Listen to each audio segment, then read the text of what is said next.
So first of all, thank you so much for coming out. Quinn and I are delighted to be here and represent Temple University at the 11th HOPE today. First and foremost, we want to thank a few folks. Hope 10 for allowing us to conduct our research here. We were here 2 years ago, did interviews and focus groups, and I don't know if Bernie's here yet. He just called saying he was running late. But a special shout out to Bernie because he actually got us the support letter to get us to be able to do this research.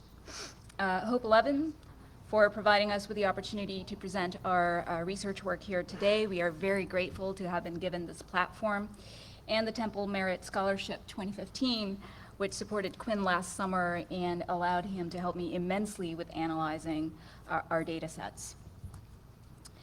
So it comes as no surprise that there are interrelationships between media, crime, and criminal justice.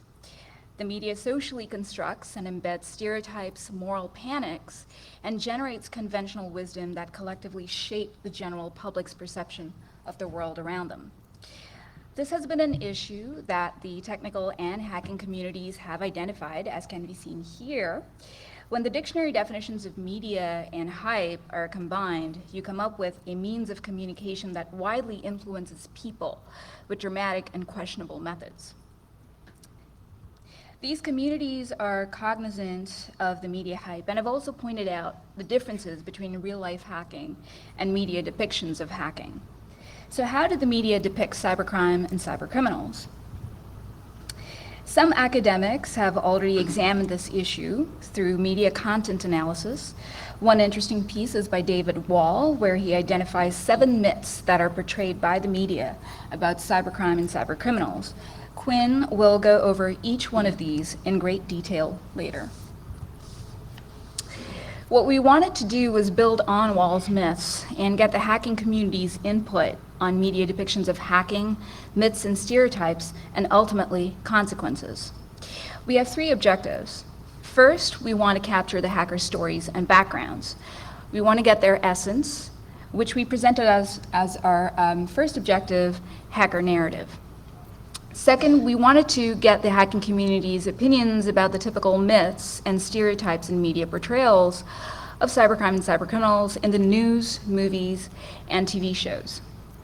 Here we ask the hacking community to assess Wall's myths, and we present this as our second objective, a myth analysis. Third, we discuss our other interesting themes that emerged in our data sets, which captures how the hacking community feels in general about the way that it is being represented. We cover issues such as the use of the term hacker and hacking, gender and race portrayals, the polarization of hacking, the emphasis on the hack versus the hacker, issues with the news and movies, the evolution of hacker portrayals, and ultimately the impact the media has had on the hacking community. We present all of this as our third objective, the hacker's perspective. We started off by doing a media analysis. We looked at 8 media pieces, 4 movies, 2 documentaries, and 2 TV shows that are listed here chronologically. Other academics have done a more in-depth analysis, such as the piece by Gordon that's listed below in case anyone's interested. As I mentioned earlier, we are at Hope 10 2 years ago, so we did a combination of interviews and mini focus groups. We had a total of 20 interviewees, 17 males, 3 females, all of whom self-identified as hackers. Each interview lasted for about 45 minutes, and we asked participants about how they felt about those 7 myths and also media portrayals about their community. As with any research, our study has some unavoidable limitations. With regards to interviews, there is the issue of self-selection bias. We spoke with individuals who identified themselves as hackers. However, this is actually a positive. We wanted to capture the hacker narrative, and ultimately being a hacker is something you feel you can identify with. As noted earlier, we only had 20 participants. Of course, if we have more interviews, we might end up with a different analysis than what we are sharing with you here today. And there's also concern that in many focus groups, participants could influence each other. And of course, we cannot rule out the fact that each participant may have been impacted by media at some point or another in his or her life. With regards to media analysis, as noted earlier, we only had 8 media pieces, which raises the question, how representative is this of the media? So we tried to mitigate these issues collectively the best possible way that we could. We cross-checked individual interviews with mini focus group data, and for the most part, both had generated similar content, which indicates that there was minimal participant influence in mini focus groups. For the media analysis, we employed a partial stratified sampling and selected media content across a broad genre and time period, and also compared it against the interview and mini focus group data. And finally, we intersected our media analysis with the interview focus group analysis, and we found a good set of similarities, but also some discrepancies, which Quinn will share with you shortly. So we followed our disciplinary protocols and analyzed our data. And as social scientists, that is something that we do. We like to understand our surroundings and the people who live in them. We collect the data, analyze, and then quote unquote report our findings. But do we get it right? Do we really understand the communities that we study? Do we confer with them to ask if we represent them accurately? And this is ultimately at the heart of our talk today. So please do engage with us. We are here to get feedback and learn from you. We have passed out index cards, or they're at the back of the room. So if you don't get a chance in the Q&A to get to us, and if you have comments, please take one of those cards and fill that out. And towards the end of the presentation, we will list out some other ways that you can reach out to us. Now, rather than providing you with just the interview excerpts, we are actually using the interviewees' voices themselves to stay true to the hacking community. A little note on the audio, though. Everything has been anonymized to the best of our abilities, and there is a fair bit of background noise. This was done at the Last Hope, after all. But we've cleaned it up in the best possible way, and what we're sharing with you today is hopefully the best quality audio clips that we have. So I'm going to pass it to Quinn now, who's going to share our findings with you. All right, thank you, Anshul. So for our first objective, the hacker narrative, we wanted to look at what makes someone a hacker. Why do people identify as a hacker, and what are kind of some of those common themes that run through the hacking community? So I'm going to start by playing you some audio from these interviews, and then we'll talk about it for a minute afterwards.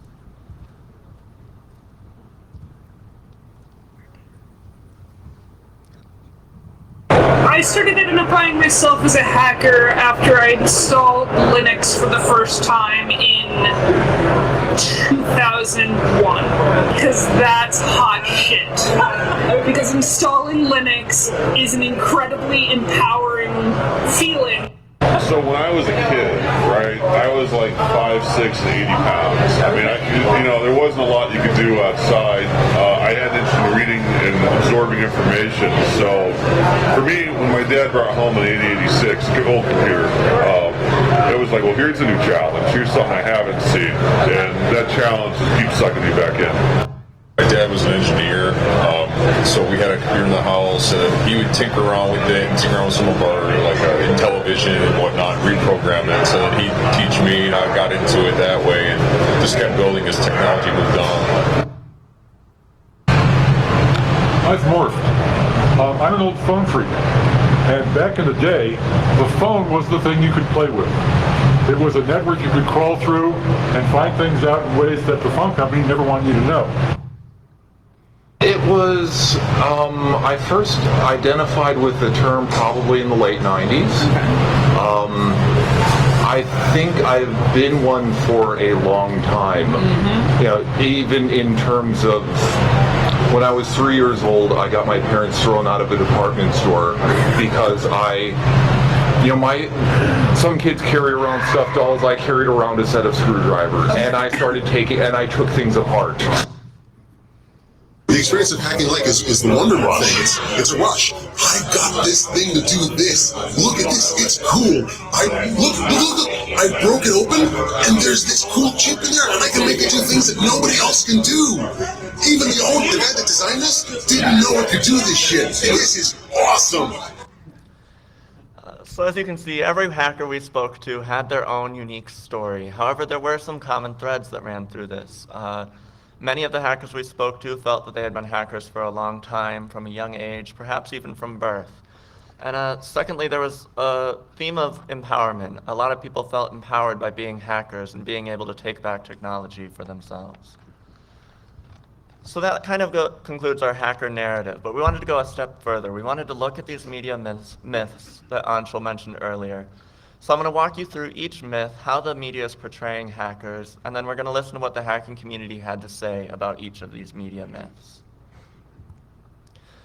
So the first myth, that cyberspace is portrayed as pathologically unsafe and criminogenic. The media is showing cyberspace as having some property that makes people more likely to commit crimes. So let's listen to what the hackers at the Last Hope had to say about this myth. It's just inevitable, right? Like anything that you can do to undermine the system, anything you can do to subvert the system will happen. It doesn't matter what medium it is, it's just going to happen.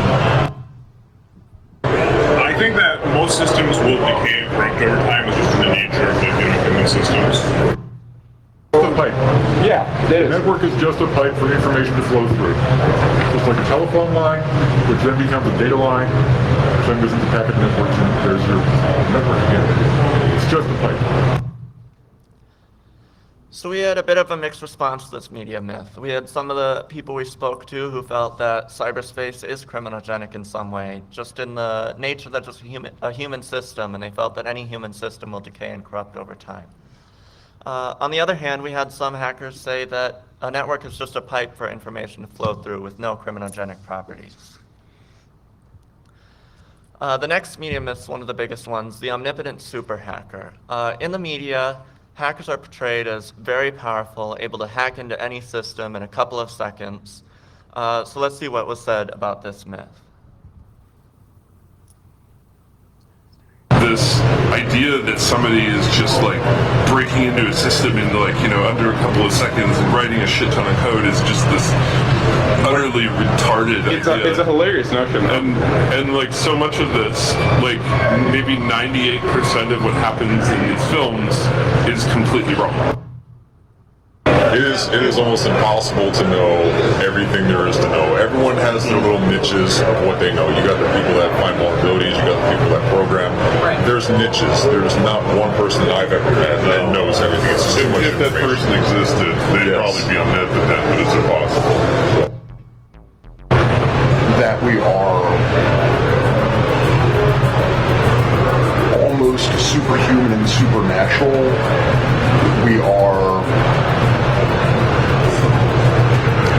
We almost exceed the rules of physics. And if it is theoretically possible, we do it on a regular basis. So many of the people we spoke to saw this in the media. They saw the media as portraying hackers as being these kind of superhero, all-powerful beings. When in actuality, they felt that there's no way anyone has all that knowledge. Everyone has their own specializations, their own little niches. When they talked about why this might be the case, why the media is portraying him in this way, one individual said that perhaps it's because normal people just aren't as exciting to box up. So that might be why the media is kind of packing hackers in this all-powerful being kind of stereotype. So the next myth, that cybercrime is dramatic, dystopic, and futuristic. We didn't really have any clear audio for these clips, for this myth, unfortunately, but I'm going to walk you through a few of the things that were said. This one individual pointed out that hacking happens in under a couple of seconds in the media. That kind of plays to the whole dramatic aspect of this myth, where the media is kind of sensationalizing and making this much more dramatic. We have this individual spoke about the novel Neuromancer, and it's a very negative look at the future regarding data, which really goes to that whole dystopic notion. And finally, this person speaking about the 1995 film Hackers, how it had all these flashy pictures and Cookie Monster icons and futuristic names like Zero Cool and Acid Burn. So we did see this myth throughout our interviews. The next myth, that hackers have become a part of organized crime. That the media is depicting the hacking community as having a growing organized crime movement. Well, there are tales of those hackers that have gone to jail and met organized crime people who then pretty much forced them into helping them with their endeavors. It was not their intention, but, quote, the system made them do it, close quote. That is true. Organized crime took over, and the ransomware crypto lock we talked about, most of that fund is funded now, where the money routes back to organized crime. Hackers, it seems like in the news nowadays, are portrayed as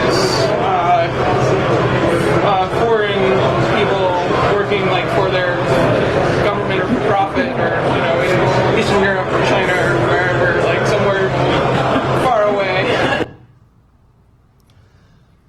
We also have a couple other quotes that we didn't have clear audio for. One individual stated that the media has kind of made a sort of underground movement within the hacking community.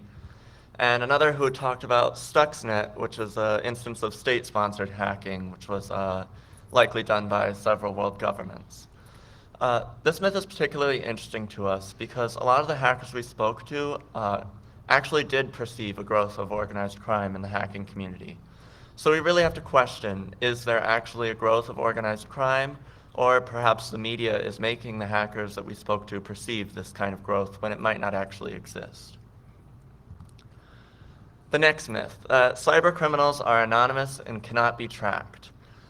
So basically the media is portraying people as, if this crime happens over the internet, there's no way to hunt down these criminals, correct? So let's see what the hackers had to say about this myth. How many ways can we tag you on the internet? Everybody uses handles. Yep. But at some point or other, you're coming through a single IP address somewhere. It's difficult sometimes, but everybody leaves a trace. And we have another quote without clear audio.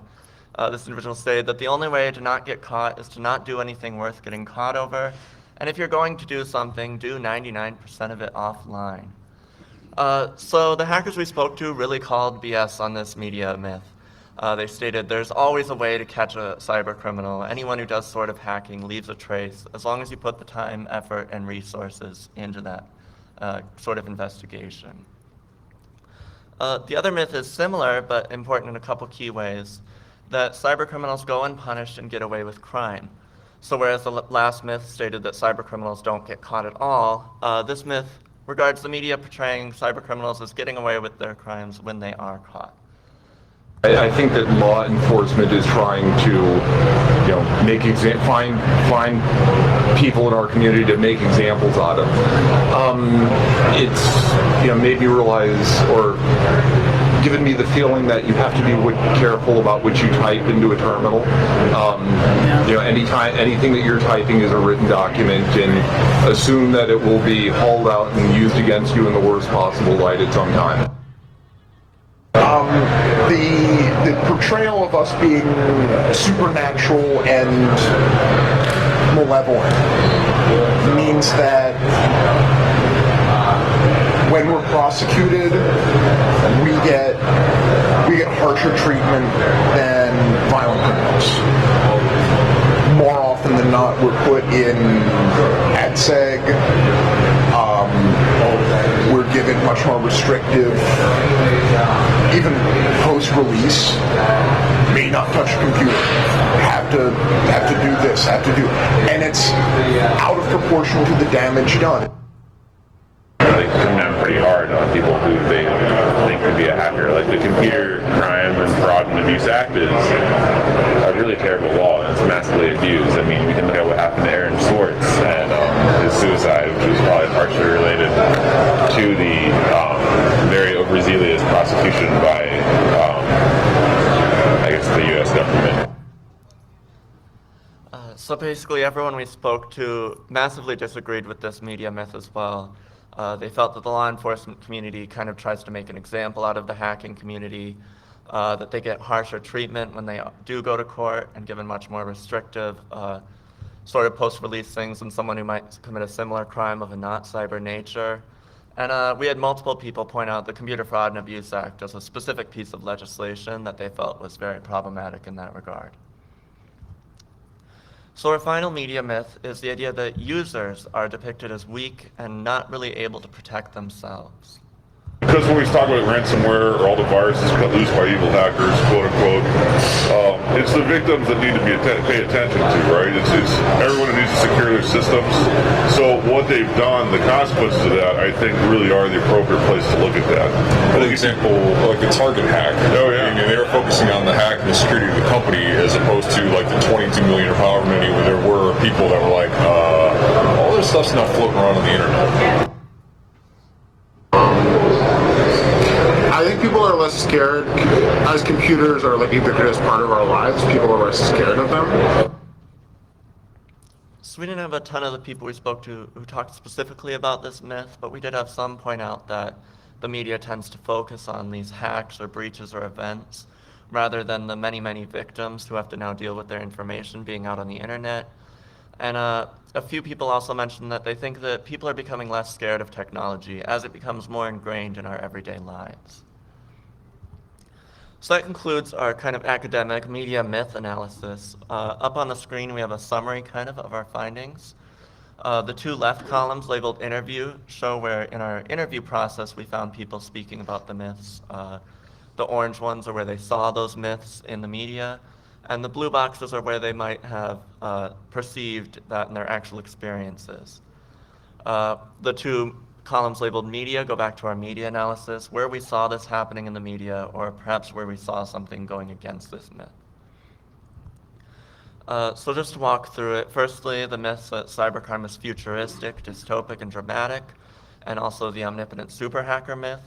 We did see a lot of this in our media analysis, and that really corroborated with what the hackers that we spoke to saw as well. For the myth that hackers have become a part of organized crime, we did see this throughout our media analysis, but as I mentioned earlier, that was interesting to us because a lot of the hackers actually did perceive a sort of growth of organized crime.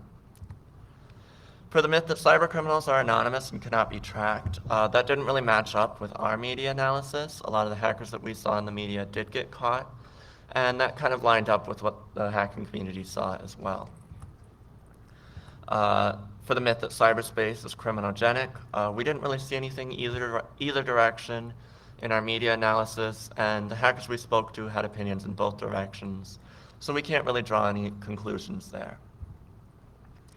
For the myth that cybercriminals go unpunished and get away with crime, we just saw it in both directions in our media analysis, but the hackers we spoke to felt that that was not the case, and that hackers receive much harsher treatment when they're tried. And finally, that users are weak and need to be protected. We did see this throughout the media analysis. A lot of the users in these movies and films we looked at were not able to protect themselves, which lined up with what the hackers saw in the media. But as I stated, some hackers felt that the users are getting better at protecting themselves as computers become more used in everyday life. So that concludes our sort of academic media myths. However, we had a lot of information come up that didn't really fit into this academic framework. So we pulled out some common themes that we saw and kind of wanted to talk about, which we're going to go through now in this third objective. First of all, with the media use of the word hacker, a lot of the people we spoke to took issue with this. I think it's someone that disrupts technology, uses technology in a way that it wasn't intended to be used, either like for creativity or for destruction or for both. Okay. I guess it means to me, it means a couple things. I mean, first it means kind of being a part of the political culture here, where it's very activism oriented, and you have strong opinions about government, and it's often related to having a lot of issues with the current way capitalism's run, and it also just describes the general desire to like tinker with things and understand the world around you and understand your tools and how to build it. I'm a big fan of the Hacker Dictionary, which would define a hacker as someone who performs hacks upon systems. It's one of those ambiguous words that doesn't really have any canonical meaning, but the media has definitely leveraged it however they've wanted. I think it describes more like maybe like a mindset now instead of any specific like activity. So it's like a skater, like I don't know, doesn't even need to skate, like maybe just wears the clothes. A hacker is someone who is curious. They like to play with things and see how they work and maybe make them do something unexpected. 5 words that describe hacking: intelligent, crazy, ADHD, rainbows, and unicorns. So as you can see, we had almost as many different definitions for hackers as we did have people we spoke to. We had some say that it's anyone who disrupts technology or uses it in creative ways, others who pointed to a certain political culture, whereas others stated there wasn't any specific canonical meaning. However, basically everyone agreed that the media use of the term referred to a cybercriminal who hacks for profit, which they really did not agree with. Next, looking specifically at gender and the female portrayals in the hacking community and media. I think in general in the tech and computer world, the female gender tends to be pretty underrepresented. So it's true in the hacker world as well, I guess by extension. I think most hackers tend to be a little bit more liberal about genders and sexuality, I think in most cases, which is a good thing, but that only goes so far. There's a wave of women in that. They're not presented as hackers because hackers has a negative connotation, and women in tech are to be encouraged. Right. So there's not as many women being presented as hackers, though culturally I think they're embracing it. Yeah, I think that women are portrayed badly by the media and frankly treated really badly by the security industry. There's also kind of this denial of there being women in the hacker community before, which is bullshit, because nobody knows who you are online. We have one final quote that we didn't really have clear audio for, but it was someone pointing to how women in the media are kind of objectified and that they're often kind of this token sexualized female hacker in the movies. So there wasn't really great representation or portrayals of female hackers, at least as far as the people we spoke to were concerned. This one individual who stated that there are women who are becoming hackers but not necessarily identifying with the term due to these negative kind of portrayals. So moving on, race in the hacking community. I mean, it's just clearly out there in the open. They're portrayed as Caucasian males that look like nerds or look like geeks or whatever. And I mean, they're just smeared all over the place. It's like, I mean, there's all types of races that obviously are hackers. I think the stereotypical hacker is, a boring white guy. Hackers of color. I don't think I can think of any representations of hackers of color except as sort of a vague, formless threat. I know a handful of hackers of color, and they look like the rest of us except they're darker skinned. They still look pasty. Even if they're dark-skinned African American people, they're still pasty because they're still doing what we're doing. Yeah, so there was the people we spoke to saw basically no representation of hackers of color in the media. They didn't necessarily think that there weren't hackers of color, just that these media portrayals just weren't really there. With the sole exception of these kind of enemies of America being depicted as kind of a vague, formless threat, like you see happen with these Chinese hackers in the media. The next slide is hacking polarization. So we had multiple issues that we saw a split, where there were either portrayals in one direction or the other, but nothing really in between. So we have a few different ones we're going to talk about. I think the fact that media often presents hackers as dangerous and powerful, or inversely as losers, but only those two extremes, often means that it's easy to see through the false binary.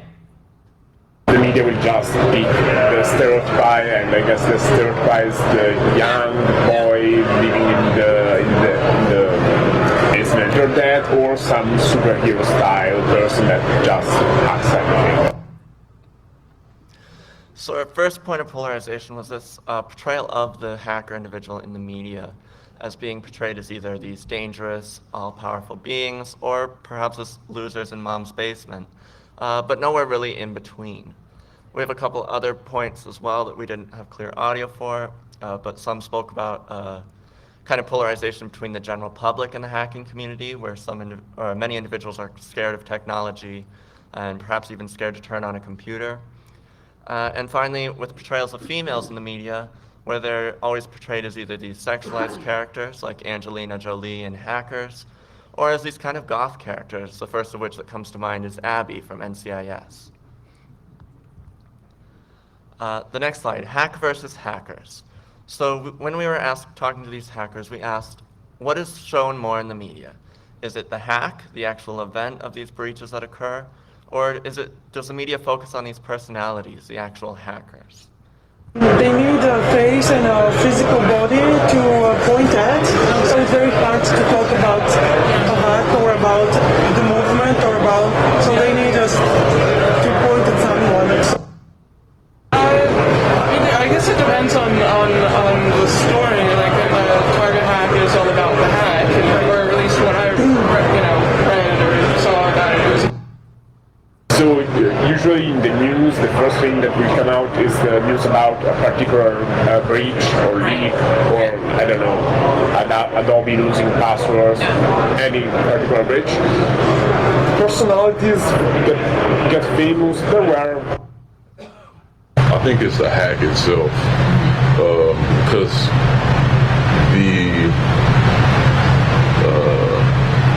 I don't know, the event or the type of hack can be twisted to say whatever the public relations or whatever is put out in the media. Like, I mean, a lot of them focus on the hack and they don't focus on the hacker and, okay, what was the hacker's intent? Why was he doing this? They don't really use any kind of discretion in regards to that. So we had mixed responses to this question. We had some that said it was easier for the media if they had a face they could point at, whereas others said that it was easier for the media to twist a specific event into whatever their current agenda is. So leading into issues with news, taking a break from the movies and the television shows, what specific issues did the hacking community have with the mainstream news?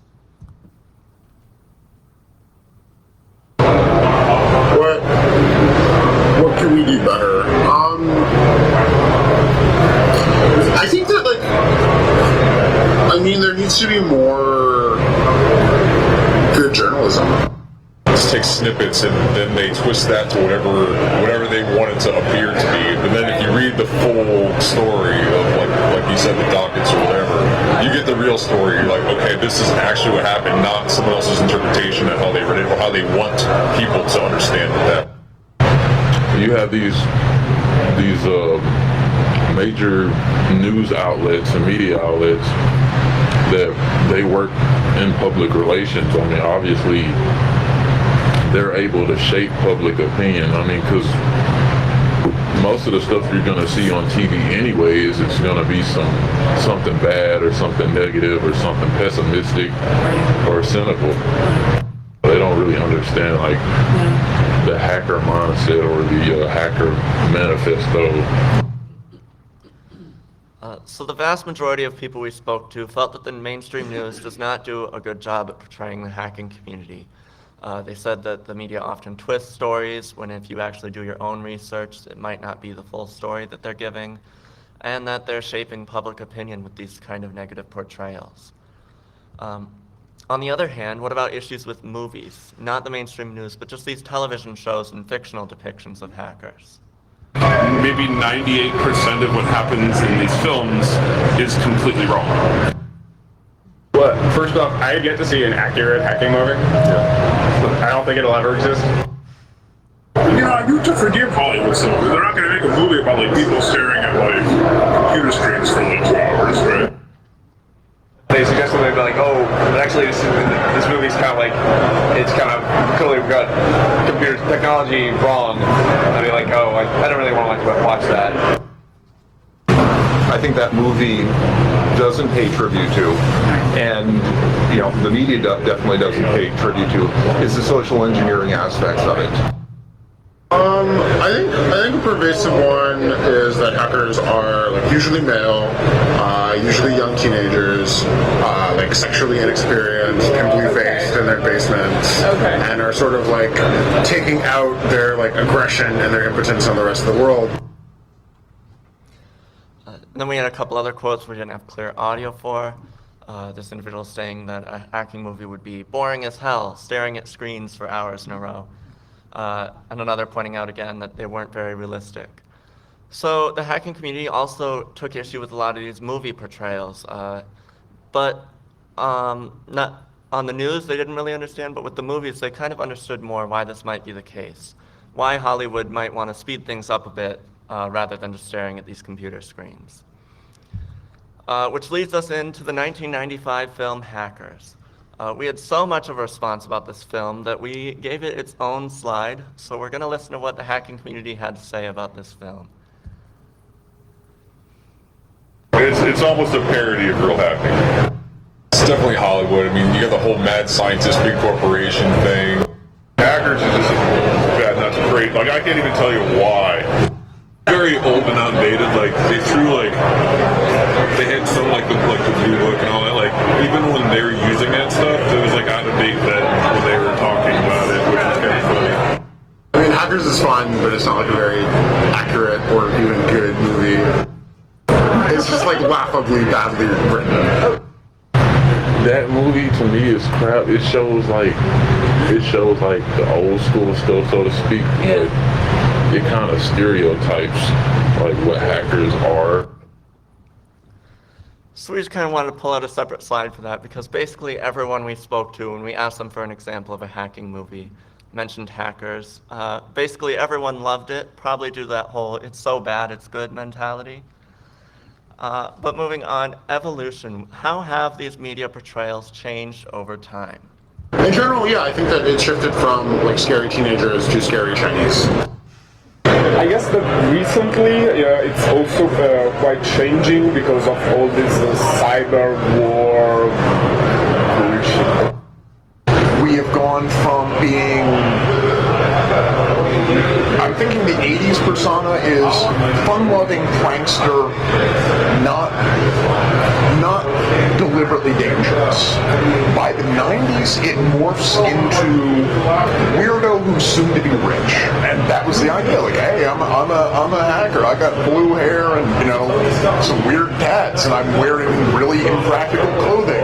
2000s, it kind of drops off. There's after 2001, we get this hackers are potential cyber warriors for America, and I watch a militarization. So the main kind of change over time that we saw was this movement from the media towards this kind of warfare, this cyber warfare, hacking being used as a tool in the military. So that was the main kind of change that we've seen in the media. On the other hand, how has the media impacted the hacking community going in the reverse direction? I'm very careful using the word because I am sensitive to their impressions of the word hacker. I recently had a conversation with a cousin who I haven't talked to in 20 years. And she said, oh, we're catching up, and oh, so what do you do? And I said, well, I put on some conferences. But when I say the word hacker, I'm explaining to my cousin, that might trigger certain things in your mind, and I want to make you aware up front that it's not necessarily what your impression is. But I think it's resilient enough. Hacking culture is resilient enough that that kind of bad influence does not really affect us in the long term. So many of the people we spoke to felt a strong personal impact because of these portrayals in the media. They felt uncomfortable describing themselves as a hacker to their friends or to the public. However, multiple people stated that they felt the hacking culture as a whole, despite these individual impacts, the hacking community was very resilient and not really strongly affected by these betrayals. So we wanted to end this on kind of a fun note. What would hackers do if they were making the movies? Who would they cast? What kind of plot would they have? It would be fun to just flip all those parodies. Cast people you'd never consider. Who would make a good hacker? Johnny Depp would be terrible. I mean, you know, it could be, I don't know, hackers wanting to expose the truth about, like, I don't know, climate change or people hoarding money or...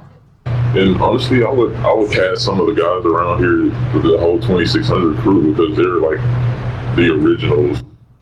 Obviously, to make it a Hollywood movie, it's got to be exciting. There has to be actual drama rather than lots of caffeine, obsession, and Arduino. Because most hacking is boring from the outside.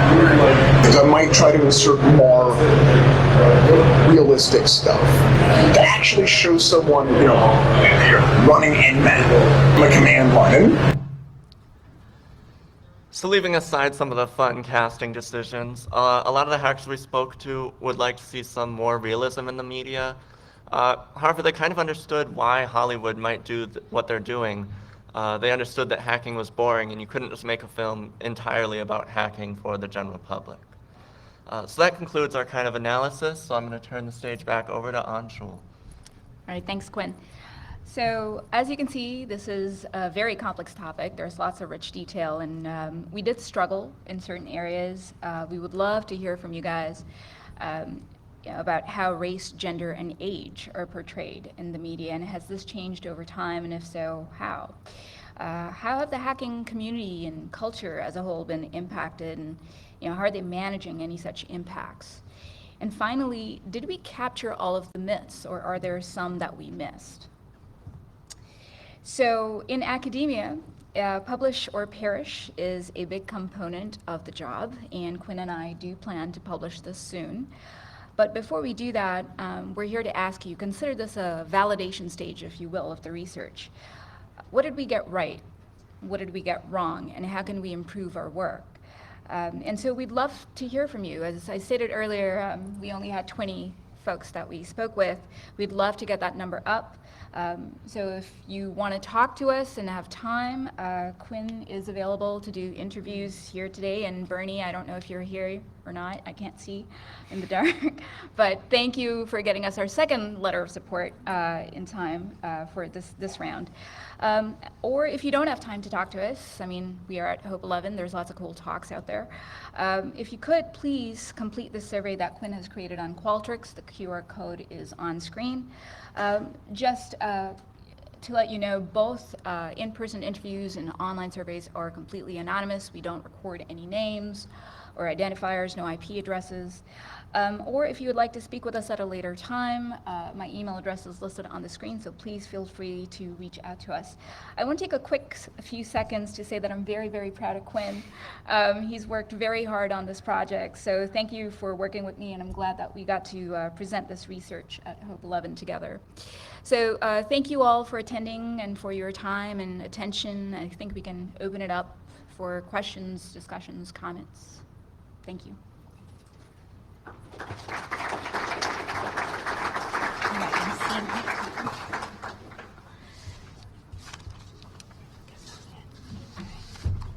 If you have a question for Anshul or Quinn, please come up to the front and use the microphone.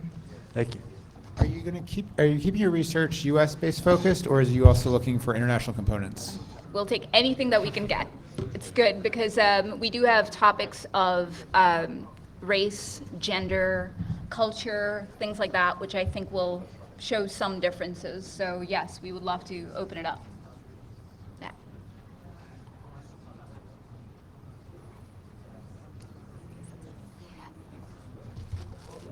We did have some index cards in the back of the room, so if anybody has any questions or comments for us, please feel free to fill those out, and we'll collect them at the end. Do you have a question?